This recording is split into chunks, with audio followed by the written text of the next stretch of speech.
రోమీయులకు రాసిన పత్రిక 8వ అధ్యాయం 1-2 లేఖనాలు చదువుకొని మనం ప్రార్థన చేసుకున్నాం. కాబట్టి ఇప్పుడు క్రీస్తు యేసునందున్న వారికి ఏ శిక్షా విధియు లేదు. క్రీస్తు యేసునందు జీవమునిచ్చు ఆత్మ యొక్క నియమము పాప మరణముల నియమము నుండి నన్ను విడిపించెను. ఎట్లనగా ధర్మశాస్త్రము దేనిని చేయజాలకపోయెనో దానిని దేవుడు చేసెను. ఇప్పుడు ఈ వాక్యంలో దీవించునుగాక. ప్రార్థన చేసుకుందాం. గల మా దేవా, నీకు వందనాలు చెల్లిస్తున్నాం నాయన. దయగల మా తండ్రి, నీకు స్తోత్రం చెల్లిస్తున్నాం. ఇంతవరకు నాయన పాటల చేత ప్రభా నీ పరిశుద్ధ నామాన్ని మేము స్తుతించాము, మహిమపరచాము, గణపరచాము నాయన. మా స్తుతుల సింహాసనమందు ఆశీర్వదమైన మా తండ్రి, నిన్ను మా మధ్యలోకి ఆహ్వానిస్తున్నాం ప్రభా. మీరు మా మధ్యలోకి దిగరండి నాయన. చదవబడిన లేఖనము నీది ప్రభా. నీ పరిశుద్ధ లేఖనము ద్వారా నీ బిడ్డలతో మా అందరితో నాయన మీరు మాట్లాడమని మేము ప్రార్థన చేయించున్నాం నాయన. మనుషునితో మాట్లాడితే వ్యర్థము, కానీ పరిశుద్ధాత్మదేవ నీవు మాతో మాట్లాడితేనైనా మేము జీవిస్తాం తండ్రి. నేను ఇక్కడ శూన్యమైనాను, జీరో అయినాను ప్రభా. నన్ను మరుగు చేయండి ప్రభా.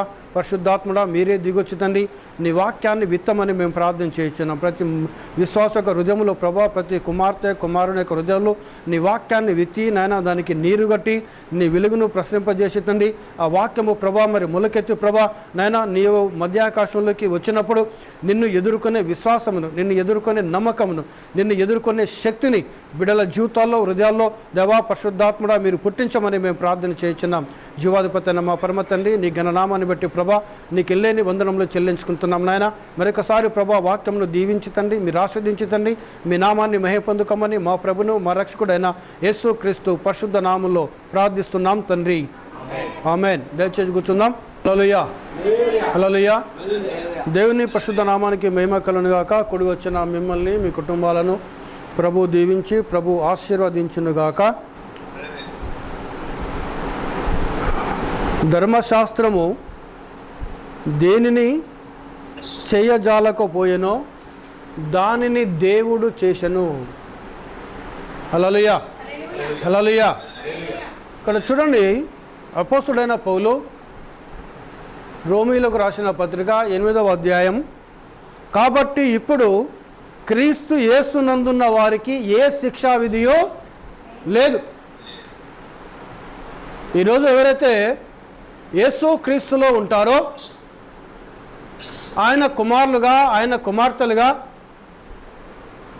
ఆయనలో ఉంటారో వారికి పరిశుద్ధాత్మ దేవుడు పౌలులో ఉండి, అపోస్తుడైన పౌలులో ఉండి ఆయన మాట్లాడుతున్నాడు.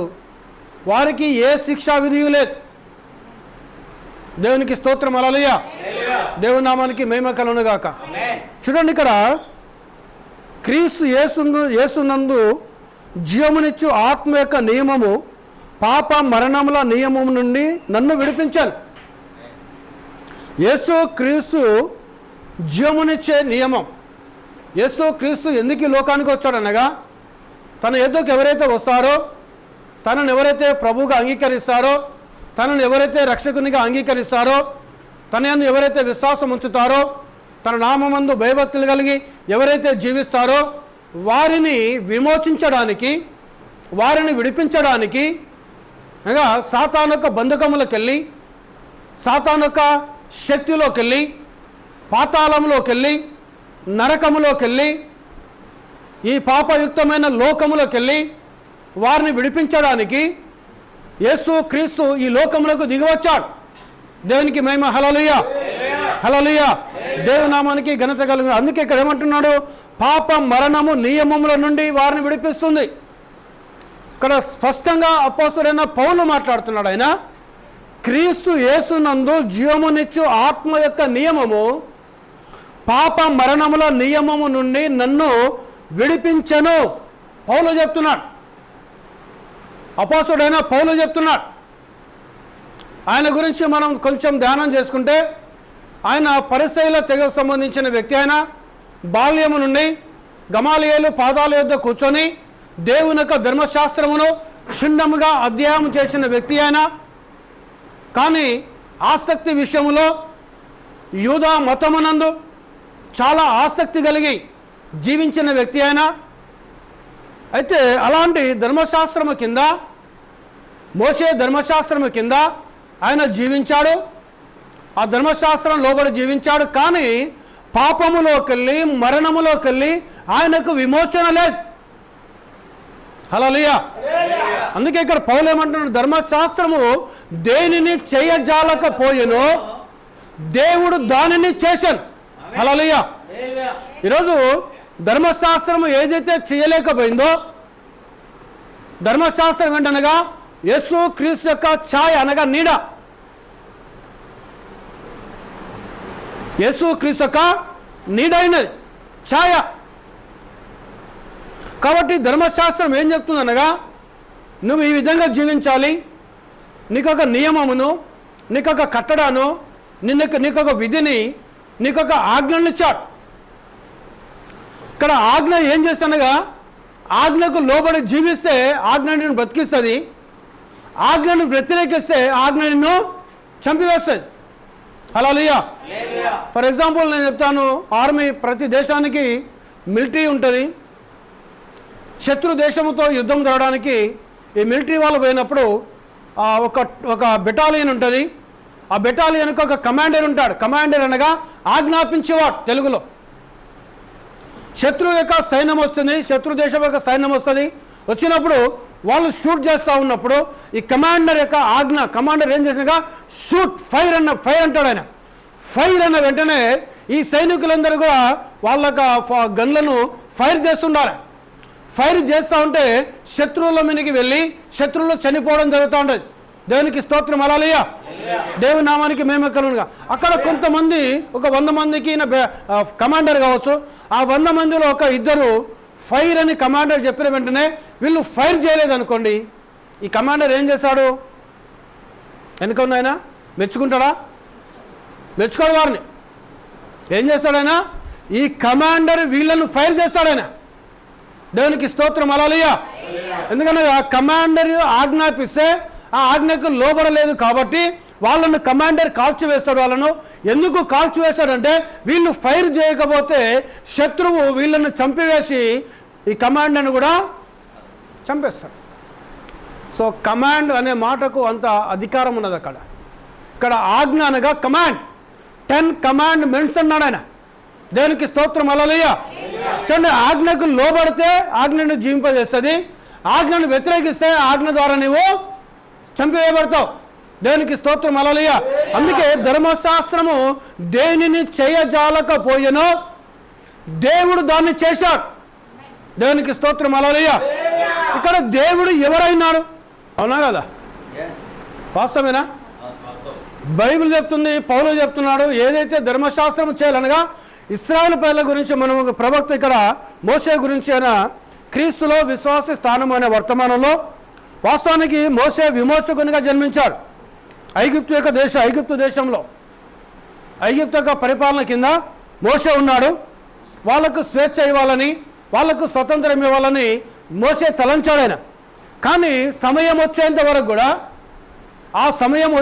కూడా వాళ్ళకు ఇంకా స్వాతంత్రం రాలేదు, వారికి ఇంకా స్వేచ్ఛ రాలేదు. దేవునికి స్తోత్రం. హల్లెలూయా. చూడండి, మోషే ఐగుప్తు దేశంలో ఉన్న సకల విద్యలు అన్నీ నేర్చుకున్నాడు, అన్నిట్లో ప్రావీణ్యం గలవాడైనా. అయితే ఆయన ఏమనుకున్నాడు? క్రీస్తు నిమిత్తము నింద అనుభవించడము గొప్ప భాగ్యముగా ఎంచుకొని అల్పకాల పాప భోగం అనుభవించడం కంటే క్రీస్తు నిమిత్తము నింద అనుభవించడం గొప్ప భాగ్యము ఎంచుకొని ఐగుప్తు యొక్క ధనమును, ఐగుప్తు యొక్క బంగారమును, ఐగుప్తు యొక్క వైభోగమునంతా వదిలేసుకొని దేవుని బిడ్డలతో, ఒక దేవుని కుమారునిగా, ఒక దేవుని బిడ్డగా, ఒక దేవుని సేవకునిగా, దేవుని యొక్క ప్రజలలో, దేవుని యొక్క సంఘంలో ఒక వ్యక్తిగా జీవించడానికి ఇష్టపడ్డాడు ఆయన.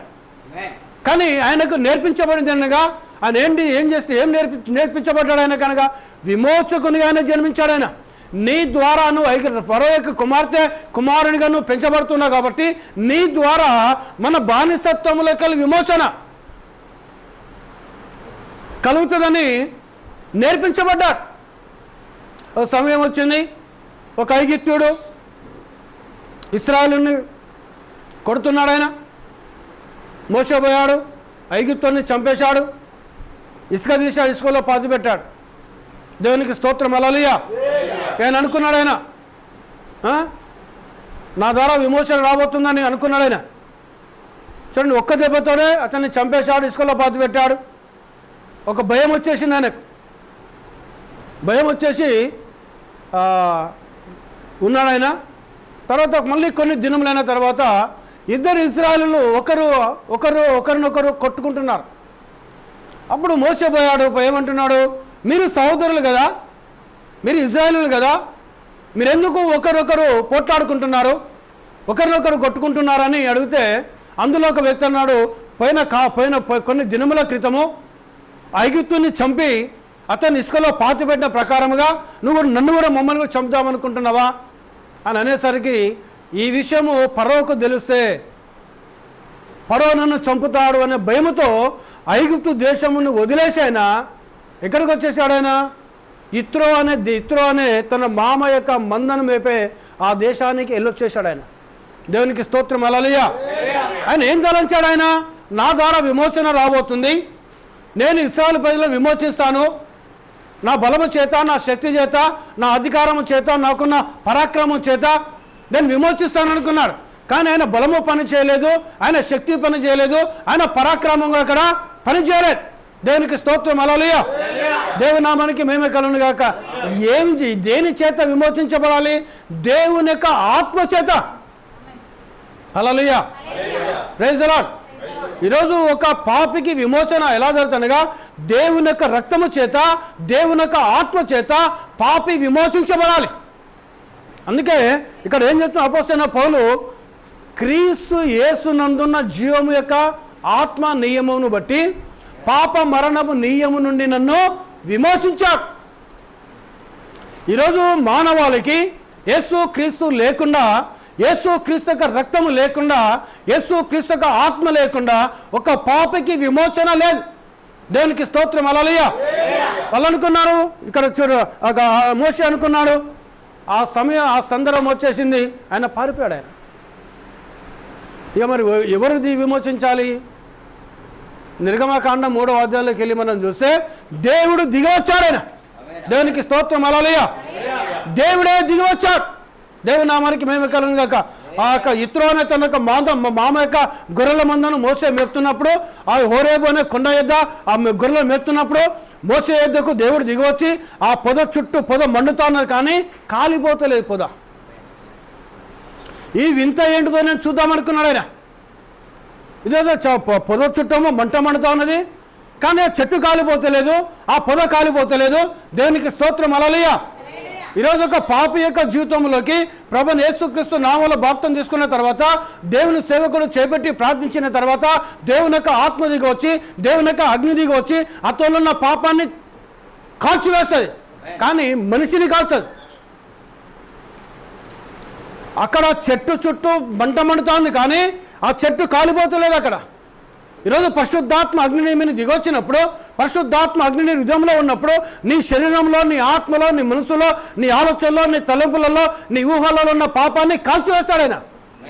కానీ ఆ పరిశుద్ధాత్మ అగ్ని నిన్ను కాల్చివేయదు. దేవునికి స్తోత్రం, హల్లెలూయా. దేవుని నామానికి మహిమ కలుగును గాక. చూడండి ప్రియ సోదరి సోదరుడా, ఆ వింత ఏందో చూస్తానని పోయాడు. అప్పుడు దేవుడు అన్నాడు, మోసే మోసే నీ చెప్పులు విప్పు, ఇది పరిశుద్ధ స్థలం అన్నాడు. దేవునికి మహిమ, హల్లెలూయా. అక్కడ చెప్పులు విప్పివేశాడు ఆయన. దేవుడు మాట్లాడుతున్నాడు, ఐగుప్తు దేశంలో నా ప్రజలైన ఇశ్రాయేలీయులు చేసే మూలుగులు నేను విన్నాను, వారి ప్రార్థన నేను విన్నాను, వారి కష్టము నేను విన్నాను. వారిని విమోచించడానికి, ఆ బానిసత్వంలోకి వెళ్ళి వారిని విమోచించడానికి నేను దిగివచ్చానన్నాడు ఆయన. ప్రైజ్ ది లార్డ్, హల్లెలూయా, ఆమేన్. ఎవరు దిగివచ్చారు? దేవుడు దిగివచ్చాడు. విడిపించేది, విమోచించేది దేవుడు. అందుకే ఇక్కడ అపోస్తలుడైన పౌలు అంటున్నాడు, ధర్మశాస్త్రము దేనిని చేయజాలకపోయెనో దేవుడు దానిని చేసెను. ధర్మశాస్త్రము ఒక మానవుని విమోచించలేదు, సంపూర్ణంగా విమోచించలేదు. మానవుని విమోచించాలి అని అంటే దేవుడు విమోచించాలి. దేవునికి స్తోత్రం, హల్లెలూయా. చూడండి ఇక్కడ క్రీస్తులో విశ్వాస స్థానము అనే వర్తమానం పేజీ నంబర్ 4 పారాగ్రాఫ్ నంబర్ 7లో, తర్వాత మోసే అతడు ఇక్కడ ఉన్నప్పుడు ఇశ్రాయేలు యొక్క పిల్లలను ఆయన విడిపించిన ఉన్నాడని దేవుడు వాగ్దానం చేశానని ఎరిగిండను. ఎందుకు? మోసే ఆ ఉద్దేశము కొరకు అతడు పిలువబడి ఉన్నాడని ఎరుగుండెను. ఇప్పుడు దేవుని యొద్ద నుండి ఒక పిలుపు నీవు కలిగి ఉన్నప్పుడు దాని ఉద్దేశము నువ్వు వెంటనే గెంతమని అనగా పరిగెత్తమని అర్థం కాదు, వెంటనే పరిగెత్తమని అర్థం కాదు. మరియు నీవు దేవుని యొక్క చిత్తంలో చేయుచున్నావు, దేవుని యొక్క చిత్తంలో నువ్వు కనుగొనవలసిన్నది. దేవుడిని పిలిచిన వెంటనే దేవుని యొక్క ఉద్దేశం ఏంటిది, దేవుని యొక్క ప్రణాళిక ఏంటిది అని నువ్వు కనిపెట్టాలి. కనిపెట్టి నువ్వు ప్రార్థన చేయాలి. దేవునికి స్తోత్రం, హల్లెలూయా. మరియు దానిని చేయుటకు దేవునికి సమయం ఉన్నది. వర్తమానంలో ఉన్న వాళ్ళకి ఏంటంటే వర్తమానం తెలిసిన వెంటనే ఉద్రేకం వస్తుంది. మేము సత్యం తెలుసుకున్నాం బాగా ఉద్రేకం వచ్చి డినామినేషన్ వాళ్ళ దగ్గర ఏమంటారు, మీరు ఇది నమ్మకపోతే మీరు నరకం పోతారు అని ఉద్రేకంతో చెప్తా అంటారు. ఎవరు ఏ మానవుని నరకంలో వేయలేడు.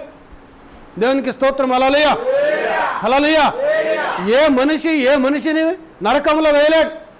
నరకంలో వేయాలన్నా జీవంలో వేయాలన్నా అనేది దేవుని యొక్క చిత్తమైనది. అది హల్లెలూయా, హల్లెలూయా. ఎప్పుడు ఎవరికి ఏ సమయంలో మారు మనసు వస్తుందో నీకు తెలియదు, నాకు తెలియదు, దేవునికి మాత్రమే తెలుసు. హల్లెలూయా, హల్లెలూయా.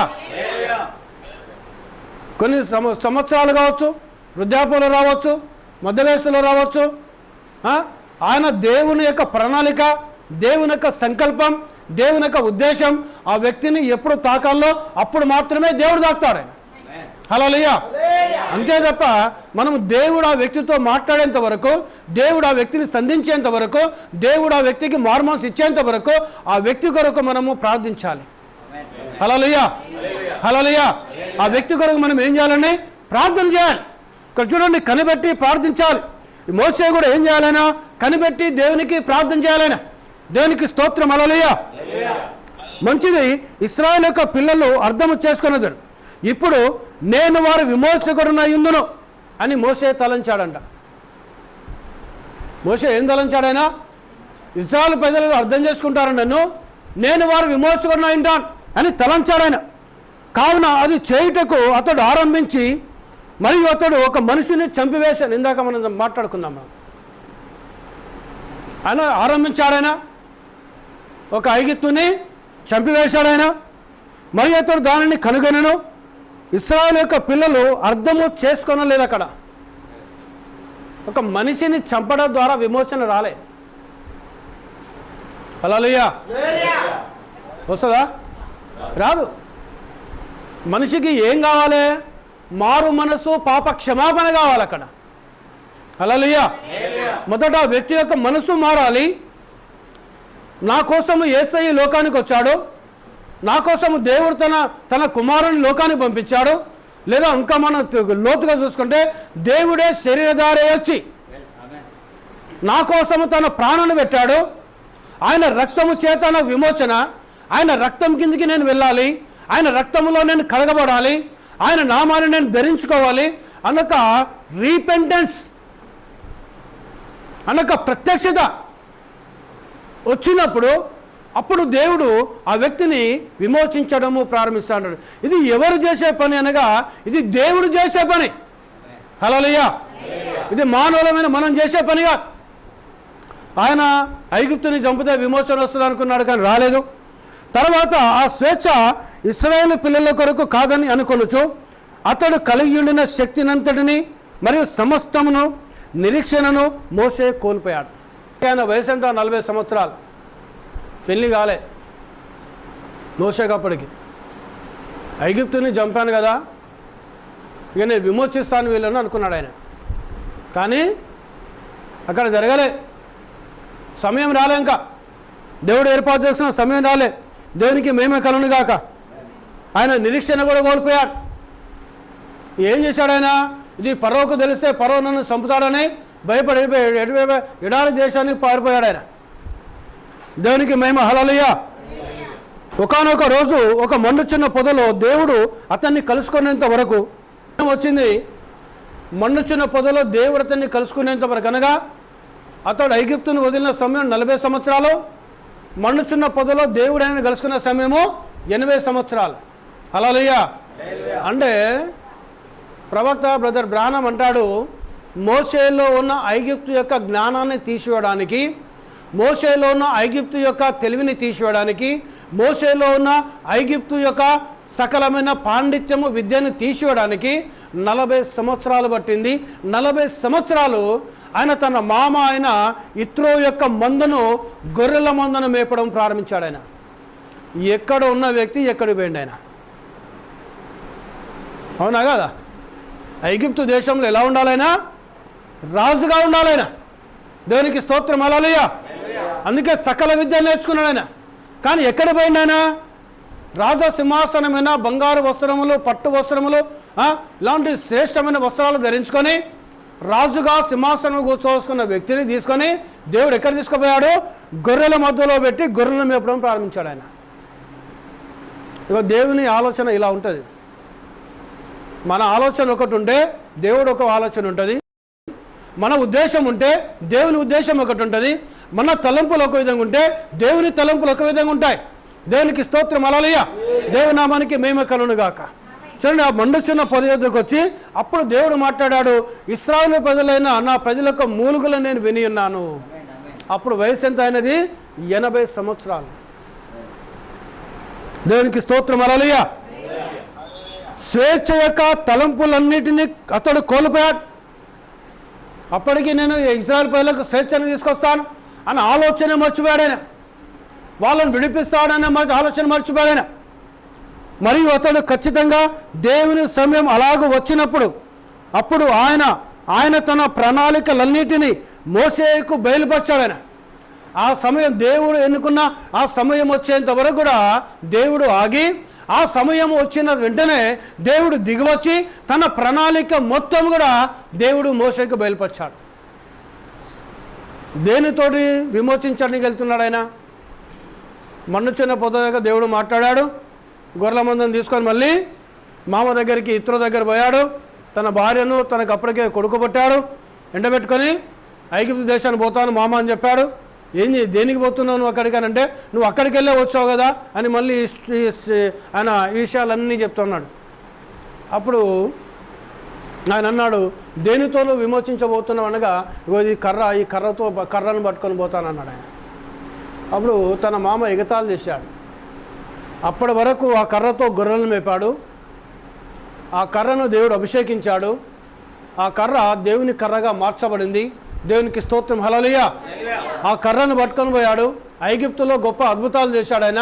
అక్కడికి వెళ్ళి దేవుని ప్రణాళిక ప్రకారముగా, దేవుని యొక్క సమయం ప్రకారముగా, దేవుని యొక్క ఆలోచన ప్రకారముగా ఐగుప్తు దేశంలోకి వెళ్ళి ఇజ్రాయెలును బయటికి తీసుకొచ్చి అదే కర్ర చేత ఎర్ర సముద్రంను 2గా చేశాడు మోషే. హల్లెలూయా, హల్లెలూయా. చూడండి, సమయం, ఆ సమయం వచ్చి రావాలి. ఆ సమయం వచ్చేంత వరకు దేవుడు ఆపుతున్నాడు. నీ జీవితంలో ఒక సమయం ఉంటుంది, నీ బ్రతుకులో ఒక సమయం ఉంటుంది. ప్రియ సోదరుడా, ఆ సమయం వచ్చేంత వరకు నువ్వు నిరీక్షణ కలిగి ఉండాలి. ఆ సమయం వచ్చేంత వరకు నువ్వు ప్రార్థన చేస్తుండాలి. ఆ సమయం వచ్చేంత వరకు నువ్వు కనిపెడుతూ ఉండాలి. దేవునికి మహిమ, హల్లెలూయా. దేవుని నామం ఘనపరచబడును గాక, దేవుని నామం కొనియాడబడును గాక. దేవునికి స్తోత్రం, హల్లెలూయా. తర్వాత మండుచున్న పొదలో అతనికి దేవుడు తనను తాను బయలుపరుచుకున్నప్పుడు అతనిలో కొరతగా ఉన్న దానిని ఆ మండుచున్న పొదలో అప్పుడతడు కనుగొనాడు. ఆ మండుచున్న పొద యొద్ద దేవుడు తన్ను తాను మోషేకు బయలుపరుచుకున్నాడు. ఆయన ఏదైతే కొరతగా ఉందో ఆ కొరతను మొత్తం దేవుడు తీసివేశాడు. మొదటగా మోషే వాక్యం వైపు చూచుచున్నాడు. దేవుని యొక్క వాక్యము వారికి విడుదలను వాగ్దానం చేశాను. సమయము సమీపించున్నదని అతడు ఎరిగిండెను. ఇప్పుడు దానిని ఎప్పుడు మరియు ఎలా చేయాలని ఎరుగుటకు అతడు దేవునితో ప్రత్యక్షముగా పరిచయము కలిగి ఉండవలసి ఉన్నది. హల్లెలూయా, ఆమేన్. దేవునికి మహిమ కలుగును. ఇక్కడ చూడండి, మోషే దేవుని వైపు చూస్తున్నాడు, దేవుని యొక్క వాక్యం వైపు చూస్తున్నాడు. దేవుని యొక్క వాక్యము వారికి విడుదలను వాగ్దానం చేశాడు. ఈరోజు ఒక విశ్వాసి ఎవరి చూడాలనగా వాక్యం వైపు చూడాలి, మనుషుని వైపు చూడొద్దును. ఒక మనుషుని విమోచించలేడు, ఒక మనుషుని దీవించలేడు. ఒక మనుషునికి నిత్య జీవాన్ని ఇవ్వలేడు. ఒక మనుషుని పరలోక రాజ్యాన్ని తీసుకొని పోలేడు. దేవునికి మహిమ కలుగును గాక. ఒక మనుషుని ద్వారా, సేవకుని ద్వారా, తన సేవకుని ద్వారా దేవుడు నీతో మాట్లాడతాడు. కానీ నువ్వు ఎవరి వైపు చూడాలి? నువ్వు దేవుని యొక్క వాక్యం వైపు చూడాలను. ఆ మనుషుని ఆధారం చేసుకోవద్దును, ఆ మనుషుని మీద నమ్మకం ఉంచవద్దును. దేవుని ఆధారం చేసుకోవాలి. నువ్వు దేవుని వైపు నమ్మకం ఉంచాలి. దేవుని యొక్క వాక్యం అందు విశ్వాసం ఉంచాలి. చూడండి, మోసే అంతటి వాడే వాక్యం వైపు చూశాడు అని అంటే ఈరోజు నీవు నేను ఎటువైపు చూడాలి? ఎటు చూడాలని మనము వాక్యం వైపు చూడాలి. హల్లెలూయా. ఈరోజు దేవుడు నీకు కనబడతలేడు, నాకు కనబడతలేడు. కనబడుతున్నాడా దేవుడు? ఎవరన్నా దేవుని చూశాను అన్నట్టు వాళ్ళు ఉన్నారా? ఎవరన్నా అంటే అది బోగస్ అండి. బైబిల్ చెప్తుంది, దేవుణ్ణి ఎప్పుడు ఎవరు చూడలేదు, చూసిన వాడు బ్రతకలేడు. హల్లెలూయా. ఆయన ఏమైనాడు? ఆయన అగ్ని అయినాడు. ఆయన పౌలు చూశాడు దమస్కు మార్గంలో, చూపును కోల్పోయాడు. మళ్ళీ అననీయ వచ్చి ప్రార్థన చేస్తేనే చూపు వచ్చింది ఆయనకు. ఆయన చూస్తే ఎలా కనిపించాడట? ఆయన సూర్య తేజస్సు కంటే మిక్కిలి ప్రకాశవంతమైన వెలుగు నన్ను తాకిందన్నాడు ఆయన. హల్లెలూయా. సూర్య తేజస్సు కంటే మిక్కిలి ప్రకాశవంతమైన వెలుగు నన్ను తాకిందన్నాడు సౌలు దమస్కు మార్గంలో. మరి ఈరోజు చాలామంది నేను దేవుని చూసినా, దేవుడు వచ్చి కలలో నాతో మాట్లాడాడు, దేవుడు వచ్చి దర్శనంలో నాతో మాట్లాడాడు అంటారు. మరి ఇప్పుడు దేవుడు ఎలా ఉన్నాడు? ఆయన పరిశుద్ధాత్మగా ఉన్నాడు. ఆయన అవునా కదా? ఎలా ఉన్నాడండి ఆయన? ఎక్కడైతే ఇద్దరు లేక ముగ్గురు నా నామమున కూడి ఉంటారో నేను అక్కడ ఉంటానన్నాడు ఆయన. దేవునికి స్తోత్రం. హల్లెలూయా. మనము ప్రభువైన యేసుక్రీస్తు నామములో ఇక్కడ మనం కూడుకొనున్నాం. ఈరోజు దేవుడు పరిశుద్ధాత్మగా మన మధ్యలో ఉన్నాడు. ఆయన దేవుని నామానికి మహిమ కలుగును గాక. మరి పరిశుద్ధాత్మగా ఉన్న దేవుని కంటికి ఎలా కనిపిస్తాడు? ఆయన కనిపిస్తాడా? నువ్వు ఆత్మను చూడగలవా? మరి దేవుని చూశాను, దేవునితో మాట్లాడతాడు ఆయన. నీతో కళల ద్వారా నీతో మాట్లాడవచ్చు, దర్శనాల ద్వారా నీతో మాట్లాడవచ్చు ఆయన. కానీ ఆ మాట కూడా ఎలా ఉంటుంది? ఆయనది వాక్యానుసారంగానే ఉంటుంది. అది ఈరోజు సాతాను గాడు చాలామందిని మోసం చేస్తాడు. వాడు కళలో కనిపించిన కళలో వాడు సాతాను గాడు దేవుని వల్లనే మాట్లాడతాడు. వాడు కళలు వచ్చి మాట్లాడతాడు, వాడు దర్శనాల్లో వచ్చి మాట్లాడతాడు, వాడు స్వరం ద్వారా వచ్చి కూడా వాడు మాట్లాడతాడు. వాడు కానీ ఆ కళ కానీ, ఆ దర్శనము కానీ, ఆ వచ్చిన స్వరము కానీ వాక్యానికి లోబడి ఉండాలి. అదేవిధంగా అది క్రియలలో జరగాలి. అది వాక్యానికి లోబడి ఉండి అది క్రియలలో జరగకుండా అది దేవుడు కాదు. ఎందుకంటే సాతానుగాడు తానే వెలుగు దూచ వేషం వేసుకొని ప్రజలను ఏం చేస్తున్నాడు? వాడు మోసము చేస్తున్నాడు. వాడు ఇప్పుడు వెలుగు ఎవరైనారు? దేవుడు వెలుగైనాడు. హల్లెలూయా. యేసుక్రీస్తు దేవుడైనాడు, ఆయన వెలుగైనాడు. ఆయన సాతానుగాడు వెలుగు దూత వేషం వేసుకొని వస్తున్నాడు. వాడు అపోస్తలుల దగ్గరికే వచ్చిండు. వాడు ఈరోజు ఒక సాధారణమైన విశ్వాసంతో రావడం వానికైనా పెద్ద వింతనా? అందుకే మోసే కూడా వాక్యం వైపు చూసిన ప్రకారముగా ఈరోజు నీవైనా, నేనైనా, యూట్యూబ్లో వింటున్న దేవుని బిడ్డలైనా, ఎవరైనా కావచ్చు, ప్రియ సోదరి సోదరుడా, నువ్వు ఏ మనిషిని వైపు చూడకూడదు. నువ్వు దేవుని యొక్క వాక్యం వైపే చూడాలను. హల్లెలూయా. ఎందుకంటే వాక్యము దేవుడైనాడు. ఆ వాక్యము దేవుడైనాడు. మనం యోహాను సువార్త 17వ అధ్యాయంలో మనం ఒక లేఖనం చూస్తే అక్కడ ఏమంటుండు దేవుడు? వీరికి నీ వాక్యం ఇచ్చున్నాను తండ్రి అంటున్నాడు. చూడండి 17వ అధ్యాయం 17వ లేఖనం చదవండి ఒకసారి. 17 అనుకుంటా లేఖనం. సువార్త 17వ అధ్యాయము 17వ లేఖనం చదవండి. వారికి నీ వాక్యం ఇచ్చి ఉన్నాను, నేను లోక సంబంధిని కానట్టు వారును లోక సంబంధులు కారు గనుక లోకము వారిని ద్వేషించును. హల్లెలూయా. యేసుక్రీస్తు ఎవరటైనా లోక సంబంధి కాదాయన. ఆయన ఏమిచ్చాడు? ఆయన ఈ లోకంలో మనకు ఆయన తన వాక్యమునిచ్చాడు. అందుకే మోసే వాక్యం వైపు చూశాడు. ఆయన దేవుని ప్రవక్త బ్రదర్ బ్రాహ్మణ మాట్లాడుతున్నాడు, మోసే వాక్యం వైపు చూశాడు. ఎందుకని వాక్యము దేవుడైనాడు. ఆయన యేసు క్రీస్తు కూడా తన శిష్యులైన అపోస్తలులకు ఏమి ఇచ్చాడైనా? వాక్యమునిచ్చాడైనా. ఇచ్చి ఏమంటున్నాడైనా? నేను లోక సంబంధిని కానట్టు వారును లోక సంబంధులు కారు గనక లోకము వారిని ద్వేషించునంటున్నాడు. హల్లెలూయా.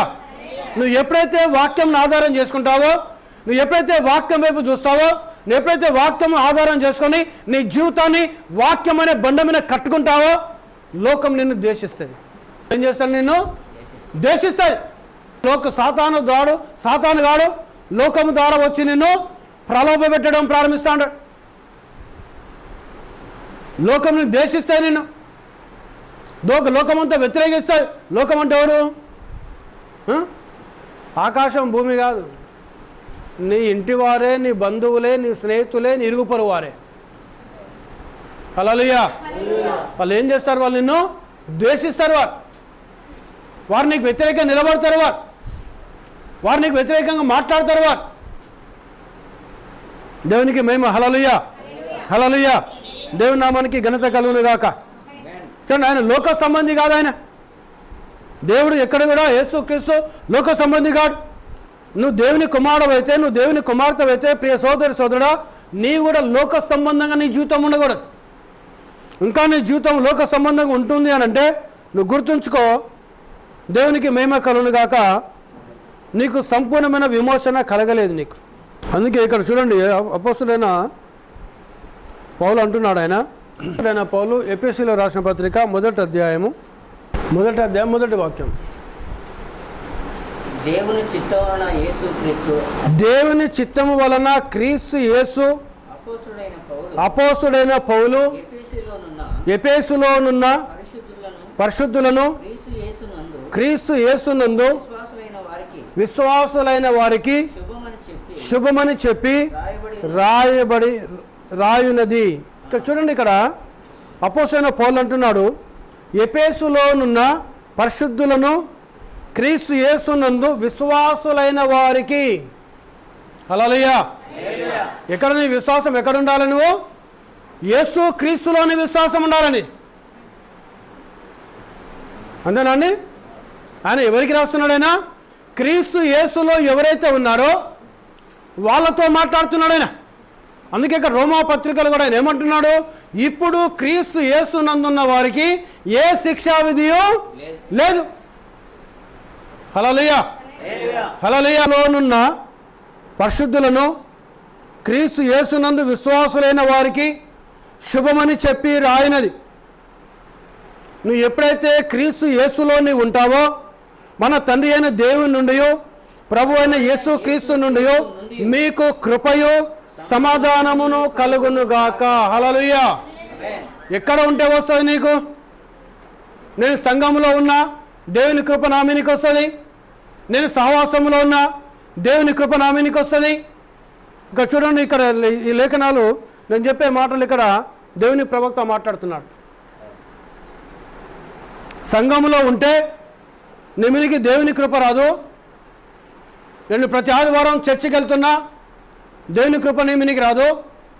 ఎక్కడ ప్రార్థన పెట్టిన అక్కడ నేను వెళుతున్నా, నేను దేవుని కృప నీ మీదకి రాదు. నువ్వు ఎక్కడ ఉంటే వస్తానుగా క్రీస్తు యేసులో నీ ఉండి. హల్లెలూయా. ఇంకెక్కడ ఎలా ఉండాలి నీ జీవితము? పరిశుద్ధ జీవితం కలిగి ఉన్నప్పుడు అప్పుడు దేవుని కృప నీ మీదకి వస్తుంది. హల్లెలూయా. అంతేనండి. అవునా కదా?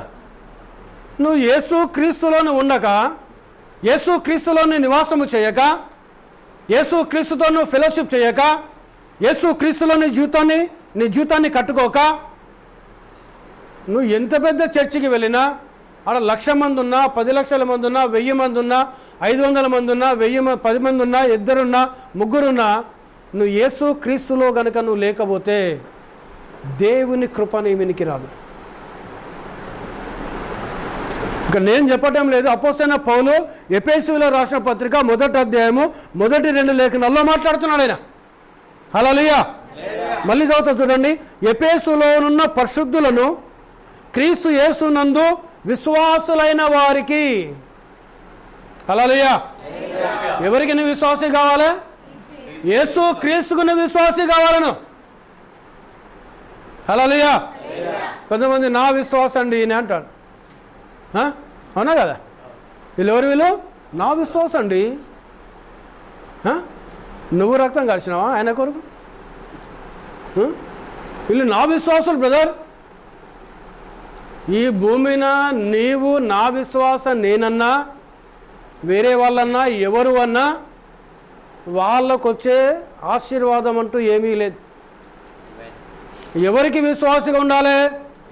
యేసు క్రీస్తుకున్న విశ్వాసంగా ఉండాలను. హల్లెలూయా. అంతే తప్ప వీళ్ళు నా విశ్వాసులు, నా సంఘ బిడ్డలు అంటారు. ఇంకో కొంతమంది ఇంకేంటారు, నా సంఘ బిడ్డలు అంటారు. అరే నువ్వు కన్నావా? సరే నువ్వు ఆత్మీయంగా కనొచ్చు, కానీ నీ బిడ్డలు కాదు కదా. మొదట ఎవరి బిడ్డలై ఉండాలి? వాళ్ళు యేసయ్య బిడ్డలై ఉండాలి. అమ్మ డైరెక్ట్ దేవుని బిడ్డవు కాదు నువ్వు యేసయ్య లేకుండా. అందుకే అదే వ్యత్యాసం చెప్తాను ఇక్కడ అపోస్తలుడైన పౌలు. యేసు క్రీస్తులో విశ్వాసి అయితేనే, యేసు క్రీస్తులోను విశ్వాసవి కానప్పుడు, యేసు క్రీస్తులోను జీవించనప్పుడు దేవుని కృప నీ మీనికి రాదు అన్నారు. దేవుని కృప ఉన్న వాళ్ళకే వస్తుంది అంటే నువ్వు లేకపోతే రాదన్నాడు కదా అర్థం. అంతేనా కదా? అవునా కదా? మరి దేవుని బిడ్డవు ఎలా అవుతావు? యేసు క్రీస్తు లేకుండా అవుతావా? ఒక మాట యోహాను సువార్త, మీ హృదయములను కలవరపడనీయకుడి, దేవుని యందు విశ్వాసముంచుచున్నారు, నా యందు విశ్వాసముంచుడి. నా తండ్రి ఇంట అనేక నివాసములు కలవు, లేని ఎడల మీతో చెప్పుదును, మీకు స్థలము సిద్ధపరచ వెళ్ళుచున్నాను. నేను వెళ్ళి మీకు స్థలము సిద్ధపరిచిన ఎడల నేను ఉండు స్థలములో మీరును ఉండులాగున మరలా వచ్చి నా యొద్దకు నా యొద్ద ఉండుటకు మిమ్మును తీసుకొని పోదును. చదువు. నేను వెళ్ళుచున్న స్థలము మీకు తెలియను. నేను వెళ్ళుచున్న స్థలమునకు మార్గము మీకు తెలియను అని చెప్పాను. అందుకు తోమా, ప్రభువా ఎక్కడికి వెళుచున్నావు? మాకు తెలియదే. ఆ మార్గం ఎలాగో తెలియనని ఆయన అడగగా, యేసు నేనే మార్గమును సత్యమును జీవమును, నేనే మార్గమును సత్యమును, నా ద్వారానే తప్ప ఎవడును తండ్రి యొద్దకు రాడు. హల్లెలూయా. చాలు బ్రదర్. ఇక్కడ ఎవరి ద్వారాను తండ్రి యొద్దకు వెళ్ళాలంట? నువ్వు యేసు క్రీస్తు ద్వారానే. యేసు క్రీస్తు లేకుండా నువ్వు దేవుని యొద్దకు వెళ్ళలేవు. ఇక్కడ చూడండి, మొదటి వాక్యాన్ని మనం గమనిస్తే, మీ హృదయములను కలవరపడనీయకుడి, మీ మనసులను కలవరపడనీయకుడి, దేవుని యందు విశ్వాసం ఉంచుచున్నారు. ఎవరెందు విశ్వాసం ఉంచున్నారు? వాళ్ళు దేవుని యందు విశ్వాసం ఉంచుచున్నారు. నా యందున విశ్వాసం ఉంచుడి. హల్లెలూయా. దీని అర్థం ఏంటి? మనసులను కలవరపడనీయద్దు. అవునా కదా? మీ హృదయంలో సందేహం అనేది రావద్దు, మీ హృదయంలో అనుమానం అనేది రావద్దు. నాకు తెలుసు మీరు దేవునందు విశ్వాసం ఉంచుచున్నారని నాకు తెలుసు. నాకు అక్కడికి ఆగిండా ప్రభు? అక్కడ ఆగిండా ఆయన? అక్కడ ఆగలే. ఏమంటుండ ఆయన? నా యందును విశ్వాసం ఉంచుడి. హల్లెలూయా. ఇక్కడ అర్థం ఏంటిది? ఆయన ఎవరితో సమానునిగా పోల్చుకుంటుండ ఆయన? ఈ ప్రజలు ఏ దేవునైతే మొక్కుతున్నారో, ఈ ప్రజలు ఏ దేవునైతే ఆరాధిస్తున్నారో, ఈ ప్రజలు అనగా ఇశ్రాయేలు ప్రజలు ఏ దేవునైతే గణపరుస్తున్నారో, ఆ దేవునితో యేసయ్య తన్ను తాను సమానునిగా చేసుకుంటుండే ఆయన. అంటే ఇక ఎవరు అక్కడ? దేవుడు కాదా ఆయన? దేవుడా కాదా? అవునా కదా? ఇప్పుడు రోమాపత్రిక 8వ అధ్యాయము 2వ లేఖనం చదవండి. ధర్మశాస్త్రము దేనిని చెయ్యజాలకపోయెనో దేవుడు దానిని చేశాను. హల్లెలూయా.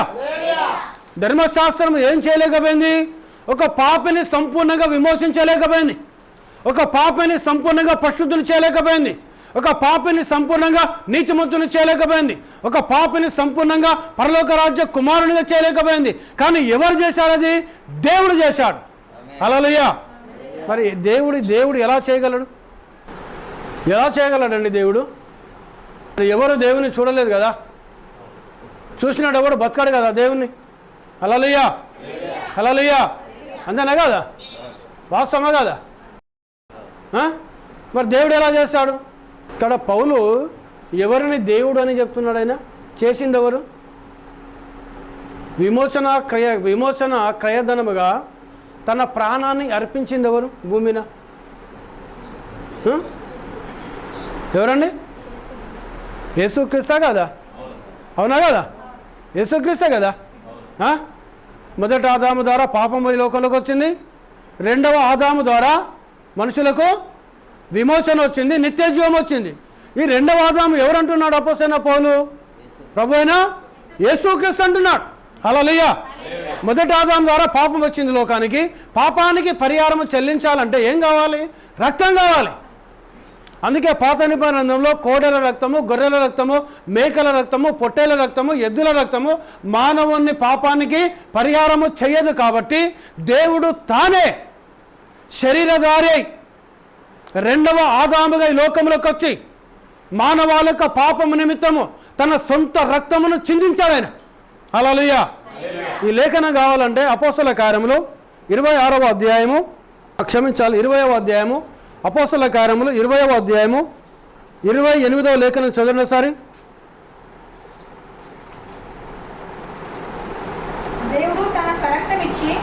దేవుడు తన స్వరక్తమిచ్చి సంపాదించిన తన సంఘమును. చాలమ్మా. అపోస్తల కార్యం రాసింది ఎవరు? భక్తుడైన లూకాసు వార్త రాసిందే లూకాసు వార్త. లూకానే రాశాడు, ఆయన వైద్యుడైన. అపోస్తల కార్యంలో కూడా లూకానే రాశాడు. అంటే ఈ లోకాల్లో ఉన్న లూకాని పేరు పెట్టుకున్న వాళ్ళు కాదండి. ఈ లోకంలో చాలామంది లూకాని పేరు పెట్టుకుంటారు, కానీ ఆ జీవితమే ఉండదు. ఆ జీవితమే ఉండదు వారికి. దాతృత్వం గల వాళ్ళు ఉంటారు. దేవునికి మహిమ కలుగును గాక. పేర్లు పెట్టుకున్నంత మాత్రాన ఏమి లేదండి అక్కడ. నీ లోపల జీవితం ఉండాలి. దేవునికి స్తోత్రం. హల్లెలూయా. ఇక్కడ లూకా రాశాడు. దేవుడు, మళ్ళీ చదవండి, దేవుడు అపోస్తల కార్యము 20వ అధ్యాయము 28వ లేఖనములో చాలా స్పష్టంగా భక్తుడైన దేవుని శిష్యుడైన దేవుని అపోస్తుడైన లూకా మాట్లాడుతున్నాడు, రాస్తున్నాడు. ఆయన దేవుడు తన స్వరక్తమిచ్చి సంపాదించిన సంఘమును.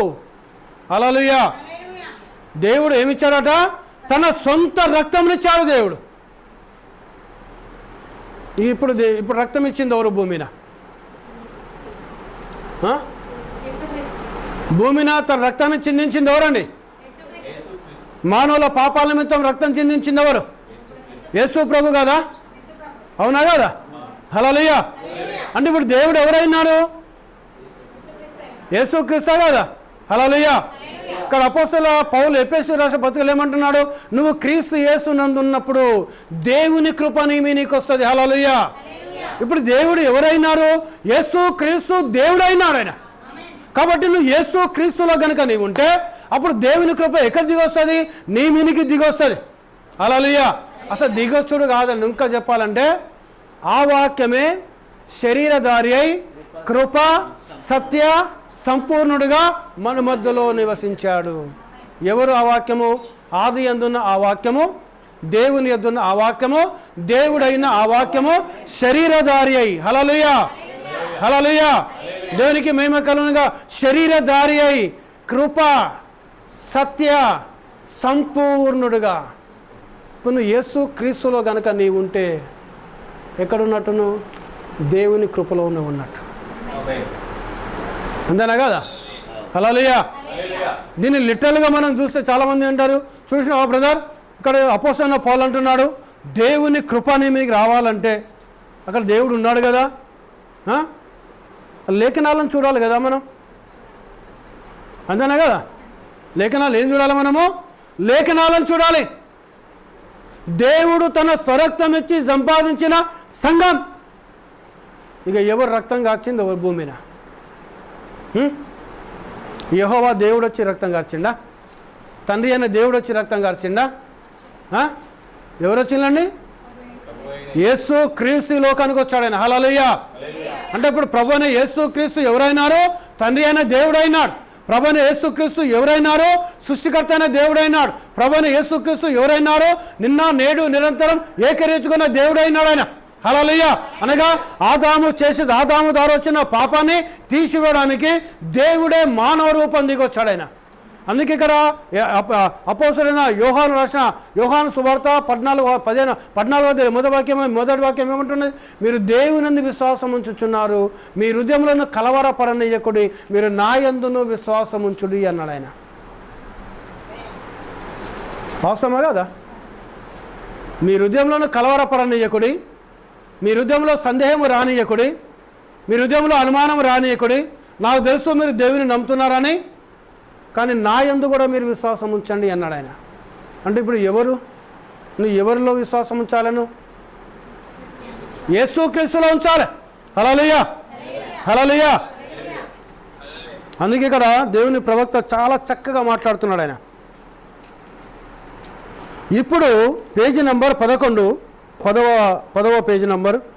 ఎఫెసులో ఉన్న పరిశుద్ధులకు మరియు క్రీస్తు యేసులో విశ్వసించిన వారికి. చూచారా ఎవరి కొరకు దీన్ని ప్రసంగించుచున్నాడు? నన్ను నెమ్మదిగా చెప్పనివ్వండి. ఎఫెసులో ఉన్న పరిశుద్ధులకు మరియు క్రీస్తు యేసులో విశ్వసించిన వారికి దేవుని యొక్క చిత్తము చేత పౌలు, యేసు క్రీస్తు యొక్క అపోస్తులుడు, క్రీస్తు యేసులో ఉన్న విశ్వాసులకు. ఇప్పుడు ఈ పత్రిక వారిని ఉద్దేశించినది, బయట ప్రపంచమునకు కాదు. నువ్వు లోకంలో ఉన్న వ్యక్తులకు చెప్తలేడు ఆయన, బయట ప్రపంచంలో ఉన్న వ్యక్తులకు చెప్తలేడు ఆయన. నువ్వు శరీరాశ నేత్రాశ చూడడంలో నువ్వు బతికే వ్యక్తికి కాదని మాట్లాడేదైనా, బయట ప్రపంచంలో కాదు. ఇది ఒక పత్రిక కాదు. రక్షింపబడిన వారికి ఇక్కడ పౌలు ప్రసంగించబడి ఉండలేదు. ఎవరైతే రక్షించబడలేదో వాళ్ళ కోసం ప్రసంగం చేస్తాడు పౌలు. అక్కడ రక్షింపబడిన వారికి దీనిని అతడు బోధించుచుండెను. ఎవరైతే రక్షించబడుతున్నారో వారికి ఆయన వాక్యం చెప్తున్నాడు ఆయన. బయటకు పిలువబడిన వారికి, వేరుపరచబడిన వారికి, పక్కన పెట్టబడిన వారికి మరియు పిలుపులో విశ్వాసం ఉంచిన వారికి. హల్లెలూయా. నువ్వు లోకంలోకి వెళ్ళి బయటికి పిలవబడాలను, నువ్వు లోకంలోకి వెళ్ళి వేరుపరచబడాలను, నువ్వు లోకంలోకి వెళ్ళి బయట ఉండాలను. నాకు అయ్య కావాలి, అవ్వ కావాలి, రెండు కావాలి. కాదు, అవ్వ కావాలి, బువ్వ కావాలి, రెండు కుదరవు. అంటే అవ్వన్న కావాలి లేదా బువ్వన్న కావాలి. నేను లోకంలో ఉంటా, లోకంలో ఉన్నట్టు జీవిస్తా నేను, ఇలా చేస్తే కృప నీ మీద ఉండదు. దేవునికి మేము హల్లెలూయా. ఏమంటాడు కదా ప్రవక్త, దేవుని ప్రవక్త ఏం మాట్లాడుతున్నాడైనా? బయటకు పిలువబడిన వారికి, వేరుపడిన వారికి, ప్రక్కన పెట్టబడిన వారికి మరియు పిలుపులో విశ్వాసం ఉంచిన వారికి. నువ్వు ఎక్కడ ఉండాలి? నువ్వు లోకములకు బయట ఉండాలను, లోకములకు నువ్వు వేరుపడి ఉండాలను. ఇక మనం ఏం చేస్తాం? పండుగలు వచ్చినాయి అంటే మన చెల్లెలు వెళ్తే, అక్కలు వెళ్తే లేచి ఉరుకుతాం మనం. ప్రార్థన ఎందుకు, ఆరాధన ఎందుకు, దేవుడు ఎందుకు, సంఘం ఎందుకు, దేవుని స్తుతి ఎందుకు, దేవుని మయపరచడం ఎందుకు? మనం అక్కడ మంచిగా పండుగ మంచి చికెన్ కొత్తారు, మటన్ కొత్తారు, బగారన్నం వండుతారు, బిర్యానీ వండుతారు, తింటారు, తాగుతారు, ఎంజాయ్ చేస్తారు. అక్కడ మనం కూడా పోయి వాళ్ళతో ఎంజాయ్ చేద్దాము. అంటే నువ్వు దేవుల్లో ఉన్నాను కాదు, ముఖంలోకి వెళ్ళి వేరుపరచబడాలను, బయట ఉండాలను. దేవునికి మహిమ. హల్లెలూయా, హల్లెలూయా. అలా ఉంటే అప్పుడు ఇప్పుడు యేసులో ఎవరిని ఉద్దేశించి చెప్తున్నాడైనా? ఎవరితో మాట్లాడుతున్నాడైనా? విశ్వాసి స్థానము క్రీస్తులో ఉన్నది. హల్లెలూయా. నీ స్థానం ఎక్కడున్నాడనేది? క్రీస్తులో ఉన్నది నీ స్థానం. నువ్వు యేసు క్రీస్తులో ఒక స్థానం సంపాదించుకోవాలను. దేవునికి మహిమ. హల్లెలూయా. మరియు క్రీస్తు విశ్వాసిని మాత్రమే కలుసుకున్నాను. ఎవరిని కలుసుకుంటాడట యేసయ్య? విశ్వాసిని మాత్రమే కలుసుకుంటాడు ఆయన. నేను అటు కొన్ని రోజులు ఉంటా, ఇటు కొన్ని రోజులు ఉంటా. నేను అక్కడికి పోతా, నేను ఇక్కడికి పోతా. నేను ఇది తెచ్చి అమ్ముతా, నేను అది తెచ్చి అమ్ముతా. నేను ఇది తీసుకొస్తా ఇంట్లోకి, అది తీసుకొస్తా నేను ఇంట్లోకి. ఇవన్నీ చేసాం అనుకో, లోకంలో చేసాం అనుకో, నీలో దేవుడు ఉండడు. ఇంకా నీలో మారు మనసు లేదు నీకు. ఇంకా నీ లోపల పశ్చాత్తాపం లేదు నీకు, ఇంకా దేవుని కృప నీ మీనికి రాలేదు. దేవునికి మేము హల్లెలూయా, దేవుని నామానికి ఘనత కలుగును గాక. ఇంకా చాలా ఉన్నాయి లేఖనాలు, ఇగో 2-3 పేజీలు ఉన్నాయి, ఒక్క పేజీ కాలే. క్రీస్తులో అతడు ఒక స్థానములో పెట్టబడిన ప్రకారము విశ్వాసి క్రీస్తును మాత్రమే ఆరాధించును. ఎవరిని ఆరాధించాలి? క్రీస్తులో నీకు ఒక స్థానం ఉన్నది, మనుషులను కాదు ఆరాధించేది. ఇప్పుడు చాలా వరకు ప్రపంచంలో వ్యక్తి పూజ జరుగుతున్నది. ఇవన్న దగ్గర డబ్బు ఉంటే వానికే చేయగొడతాను, అవునా కదా? డబ్బున్నదే రాజ్యం. డబ్బున్నోని వైపు చూస్తే ఏసై ఎక్కడ ఉంటాడు నీకు? కానీ ఏసై ఎవరిని చూడమంటుండు?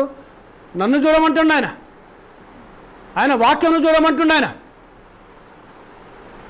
దేవుని నామానికి మహిమ కలుగును గాక. మనం ఎప్పుడు డబ్బున్న వాని వైపు చూడద్దు. మనం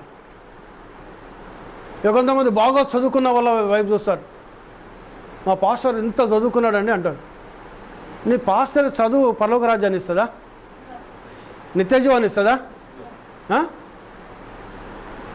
ఈ లోక జ్ఞానము దేవుని దృష్టికి వెర్రితనం.